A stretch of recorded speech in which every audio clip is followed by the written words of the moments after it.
ก็ทักทายสบายดีเด้อสีเบิดจุกูจุกคนเนาะมาพบพ่อกับสนางอีกแล้วพ่อแม่พี่น้องอุกลุกสิสนางผู้ไปจังแนวสิเฮ็ดเนาะมือผ่าธนาพลทางญาติพี่น้องมาแต่ทั้งบ้านเก่าพุ่นแหละเพิ่นมาเข้าห้องหมอซีโนพ่อแม่พี่น้องนางกะสิขี่รถจักรลงไปเนาะก็อาการชนางก็โทรคุยกับน้องก็ถือว่านักเติบแหละพ่อแม่พี่น้องเนาะชนางก็บนลมบนสิปะให้แข็งหน่อยอยู่เฮือนให้เพิ่นเบิ่งงัวเบิ่งเป็ดเบิ่งไก่แหละชนางก็ได้ไปก็จะคิดได้นอนบ่ได้นอนยังบ่ฮู้เพราะว่าสิปะแข็งหน่อยอยู่เฮือนก็บ่ได้พ่อแม่พี่น้องชนางก็ต้องได้มาอยู่แล้วเนาะกะพังเบิ่งอาการนี่แหละมันสิเป็นใดๆคำบ่นั่นชนางก็สิโทรหาทางเสี่ยวชาวนางให้มานอนนำพ่อแม่พี่น้องเป็นจังใดก็ได้เนาะเพราะว่ามันยากเฮาก็ได้ญาติพี่น้องแบบพี่น้องกันแท้ๆนี่นะมันโบแมนเอื้อยของชะนางกับโบแมนอันนั้นแบบญาติพี่น้องอันน้องของแม่ของชะนางพ่อแม่พี่น้องจักเพิ่นเป็นอย่างแหละบ่สบายเข้ามาค่ะถึงขั้นว่าใส่ออกซิชะนางโทรไปหาเพิ่นเนาะไปจังก็ไปเบิ่งน้ำกันเลยพ่อแม่พี่น้องว่าเป็นจังใดชะนางก็ยังบ่เห็นเนาะจะเป็นจังใดแต่ฮู้แต่ว่าน้องโทรมาเพิ่นใส่ออกซิพ่อแม่พี่น้องแบบว่าก็นักเติบนั่นแหละเพิ่นเมื่อยหรือเป็นจังใดเนาะจะนั่งกับผู้เห็นตัวแท้นะลงไปเบิ่งน้ำกันเลยว่านักหรือเบากับผู้หูคือกันพ่อแม่พี่น้องมีแต่หูจากปากของน้องเนาะนี่เนาะพ่อแม่พี่น้องจะนั่งกันได้มาห้องเรื่องหมอเรียบร้อยคุณก็มาแต่เมืองพีนคนแหละจะนั่งก็โอ้ยเพื่อสิไปได้มาได้ผลผ่ามันกระตกอยู่ตลอดผลก็ได้จะเชี่ยอะไรดิน้าสาวที่บอนชาวนางเคยอยู่น้ำเพลินตะกี้แต่ยังน้อยพูดแหละน้องของแม่อันนี้ก็ได้ใส่ออกซิไว้กับเอื้อยมาแต่ตะแขกเลยสบายดีเด้อ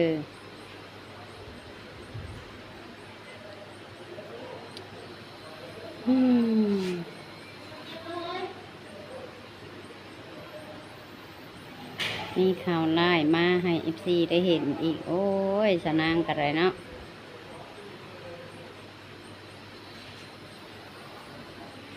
ข่าวแบบนี้มันกับข่าวดีพอบันไดได้พ่อแม่พี่น้อง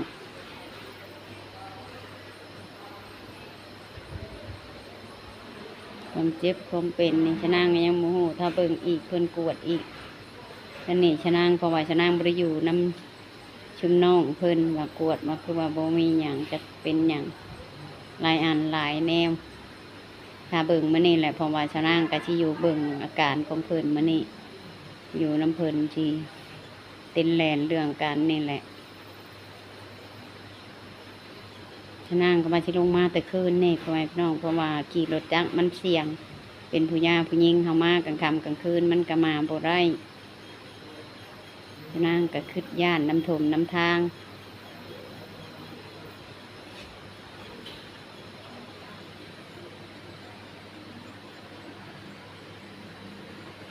ชะนางเอาข้าวเอาน้ำมาให้ลูกเพิ่นกินเมื่อเช้าเราก็กินน้อยหนึ่งชะนางก็คุมให้เรากินเพราะได้บ่กินข้าวจากดีมันก็บ่ได้เป็นอย่างก็ว่าเป็นผีน้ำเบาะเป็นผีน้ำเบาะ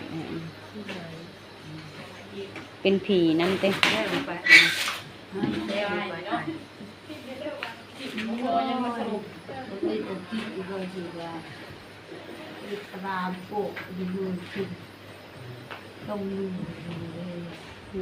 มันพิษอันนั้นแหละค่ะพักผ่อนก่อนเป็นมากไม้ยังครับบ่ให้กินบ่ได้บ่ใช่ขาน้ำอันนั้นบ่เป็นเป็นเบาหวานบ่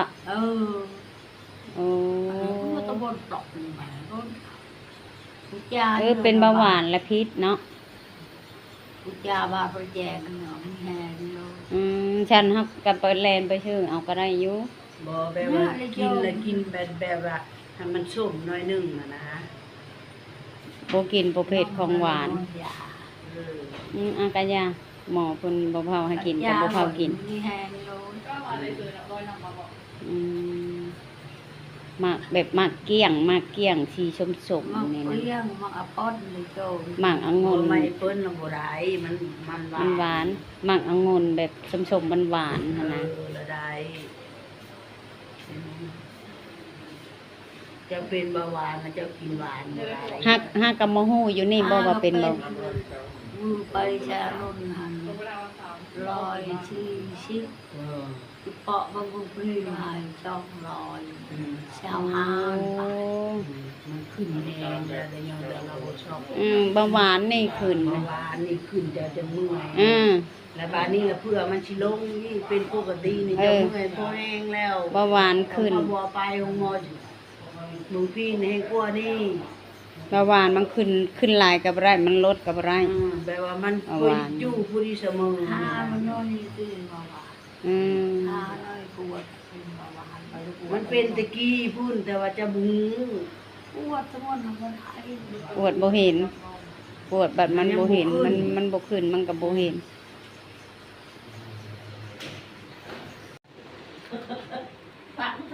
พี่น้องกูเข้ามา ไม่เห็นหนาไก่ นี่ ทำยังไงไก่ไก่ออกกระเทือนก็ได้ยังไง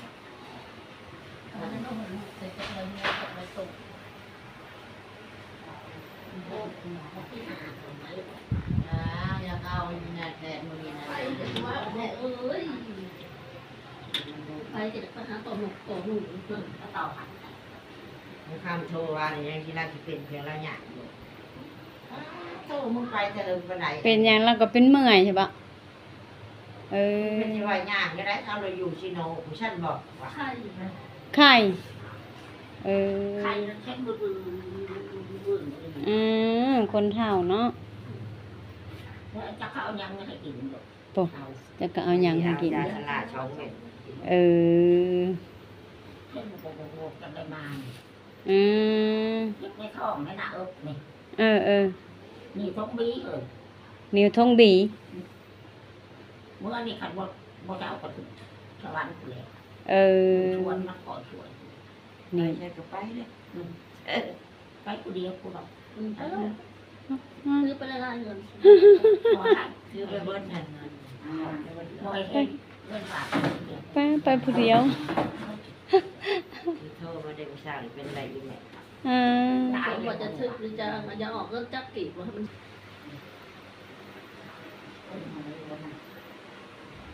ไปก็ว่าเงิน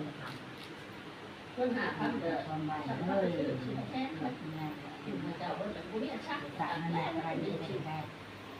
แม่เห็นเป็นได้เนาะมาเป็นมาคนมาอะไรหนูตาอะไรอะไรตะเยอะตะเพงเนี่ยตามอันมาชอนเนาะอ้อนยกมันก็แอนเฮ็ดเพลงแม่คันเมียเดิมมาเลยเชื่อว่ามีใช่ไรได้เฮ็ดตะเพงเนี่ยวัดเนี่ยเลย เอาเงินนี่เมียนชื่อกินเด้อเอาเมียนชื่อกินเอาเมียนให้เจ้าชื่อกินบัดเช้าละกินอยากหยังละกิน เออ ตุ่มเนาตุ่มก่อนเนี่ยนะเอาหลานเนี่ยจะนั่งงอยออมก็ออม เบิดแล้วเขาอันนั่นเด้ ออมเพื่อนมีออม ค่ายาเฮาไปจ่ายเองเมื่อกี้นี่หั่นค่ายาค่าไปกวดหั่นเฮาจ่ายเบิดแล้ว อันนี้แหละอาเมียนให้เจ้าชื่อกิน อันนี้หั่น แรกแอนเฮ็ดก็ได้เฮ็ดกาโยกเพลงได้แต่ก่อนเฮ็ด คอยน้องมาอยู่เผาพากันออกมานั่งนอกคนให้ป้าอยู่ใน เพราะว่าเอื้อยของสาวนางก็ลงมามื้อนี้กันเนาะนางก็เลยป้าให้เพิ่นอยู่เพิ่นเจ้าก็มาหาหมอคือกันเรียนกันเป็นแถวโอ้ยเหนื่อยเด้สาวนางก็เป็นแม่คือเว้าเนาะแล้วเพิ่นจะได้ใส่อุซี่อะไรไว้เนาะ นะก็เลยอยากมาถ่ายเปให้อีกทีได้เห็นว่าสนางคือบ่เห็นเอาคลิปลงก็คือสิบ่ได้เอาลงง่ายดอกสนางวุ่นโพดไว้พี่น้องงานนี่จะยังมันยาปวดหัว ปวดหัวก็เลยบ่ได้เอาคลิปลงเนาะมื้อนี้พังเบิ่งยามแรงๆก็ได้ก็สิแต่เอาลงไปให้อีกทีได้เห็นอีกคือเก่า เด็กลูกสาวผู้เจ็บก็ได้มาเบิดสามผู้หนึ่งอะไรอยู่พุ่นลูกสาวลูกเขยมาเบิดเอาไว้พี่น้องนางเป็นหลานเพิ่นลำสาวแต่มันจะใครแน่อยู่กันลงมาอยู่ห้องงอชิโนจะนั่งกะคันว่าจะนั่งบริโนอนนำกระเทียมไปเที่ยวมากกะโอเคอยู่เพราะว่ามันใกล้ทางเฮาคันว่าเมื่อพุ่นจะนั่งกะแต่สิบริมาง่ายคันเมื่อเนาะเพราะว่ามันอยู่ทางเซทหมวกผมมันก็เติบหนึ่งแล้วไว้พี่น้องขึ้นชายบางทีนเชโปนผมมันก็ไก่แห้งเดี๋ยวมาถ่ายนี่อะไรนี่เพิ่นยังแบบยังใส่ออกซิอยู่ก็ถือว่าชุดๆแหละแบบเป็นเมื่อยเป็นนั่นแบบยังปวดยังโบหูรายละเอียดเนาะเพราะว่าเพิ่นว่าไปจังเบาหวานขึ้นแห้งไว้พี่น้องแบบเบาหวานมันขึ้นแห้งกับเป็นเมื่อยคือเก่าแบบเมื่อยแห้งคันว่ามันลดกับเมื่อยเพราะว่าเบาหวานเคยไปตรวจแล้วตะกี้กับพ่อโบเห็นหากะมาพ่อเมื่อนี่บ้านนี่แหละคุณลงมากวดยูชิโนไปเลยหากับพ่อว่าเป็นเบาหวานไว้พี่น้องนั่งกันชื่อประแพรยุตระชิโนจะนั่งกับนี่อยู่เพื่อนหักระมาเพราะว่ามันอ่อนแหละหมวกกันน็อกไว้ใส่เลยหัวเปียกฝนห่ำลงมากระทึกลึกน้องจะพิจังพิยานางกระปะให้แขกน้อยพึ่งงัวจะเป็นจังใดแหละทั้งเบิงติดตามไปน้ำกันพ่อแม่พี่น้องว่าสนางจะได้เมื่อบ่หรือบ่ได้เมื่อกับเบิงอาการทางผู้ป่วยเนาะนางก็ได้ยังให้คำตอบบ่ได้กับเบิงแล้วกับคือสิบ่ได้เมื่อร้ายกว่าแหละกะสิโทรหาทางแม่เสี่ยวไปนอนนำแขกน้อยเพราะว่าเช้านี้สนางก็ไปบอกเพิ่นแล้วเพิ่นก็ว่าแมลงที่เขาไปเบิ่งลูกเพิ่นสนางก็แรงๆแหละสิโทรบอกเพิ่นอีกตื่มอีกครั้งนึงพ่อแม่พี่น้องเพราะว่าสนางก็เว้าสองควมเนาะบางทีก็ได้มาบางทีก็บ่ได้มาสนางเว้าหั่นนะก็มาเบิ่งแล้วมันก็สิบ่ได้เมื่อแหละพ่อแม่พี่น้องก็ตื่นมาฮอดแล้วก็สิเฮ็ดอะไรก็อยู่นำกันเข้ากันนี่แหละก็บ่จักทางสิเว้าเนาะแนวเจ็บแนวเป็นมันก็บ่ได้พ่อแม่พี่น้องโอ้ยนางก็เมื่อยแม่ขาก็หย่อบ่ได้พลิกบ่ได้โอ้ยเฮ็ดแล้วดิพ่อแม่พี่น้องอ่างเล็กกว่านางก็ได้ ที่นายจะอยากเป็นแม่ชื่อใหม่บ่เน่าแล้วก็ที่ ตะกี้ฮะเป็นอยู่พี่ตะกี้เป็นผีอยู่พี่นะ เราเจ็บท้องอีก วันนี้เลยเป็นอยู่น้ำขานี่ตีงบ่ได้เลยขา เนี่ย นี่ เป็นเท่า ขยับบ่ได้เลยนี่เจ้านางอยากพลิกก็ยังพลิกบ่ได้นี่ยายนั่นใครอยู่เราขณะเราลุกได้แล้วเราก็เป็นเมื่อยคือกันแต่ลุกได้แล้วเราทางนี้ติยังใส่ออกซิไว้พลิกบ่ได้นั่งบ่ได้เลยนั่งก็ยังบ่ได้มันก็บ่จักทางแล้วเนาะเฮาก็ได้สิเฮ็ดอะไร มันดู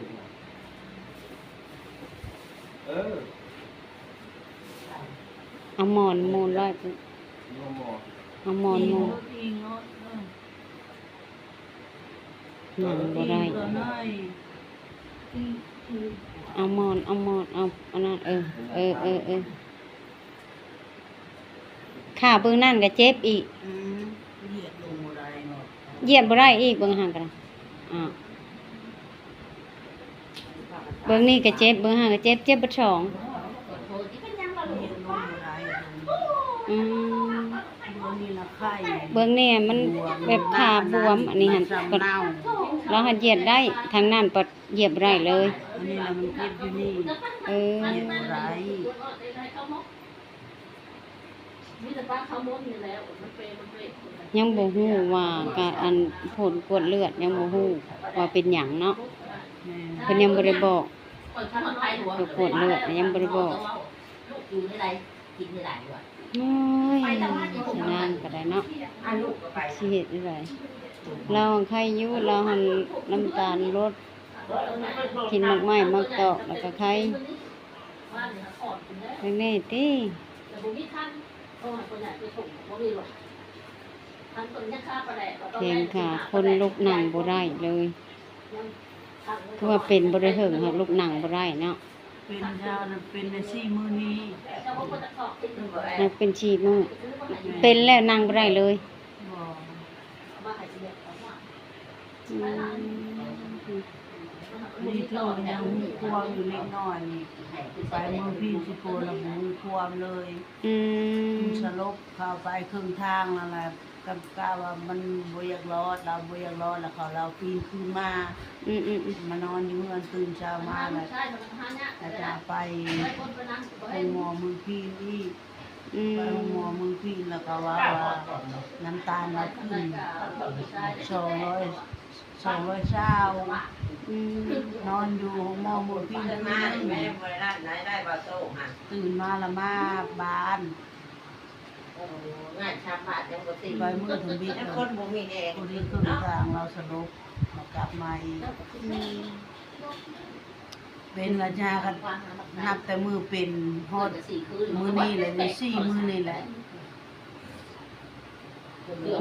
มือนี่ละใครกินข้าวกินน้ำแน่ว่านี่ละกินตอนแต่น้ำข้าวแล้วบ่ได้กิน